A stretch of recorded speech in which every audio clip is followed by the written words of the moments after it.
dan akibatnya nanti penyebabnya masih diteliti oleh nanti saya minta tolong Pak Kapolres untuk meneliti penyebabnya, sedang diteliti. Sampai saat ini masih ada korban jiwa nggak, Pak? Ada pekerjaan enggak? Kemudian objek yang terbakar apa, Pak? Apa aja, Pak? Ubah aja, ubah.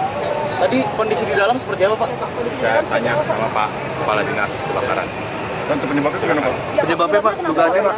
Itu kan masih ada pekerjaan ya waktu itu, pekerjaan renovasi, pengelasan. Tapi nanti penyebab intinya nanti sedang diteliti ya.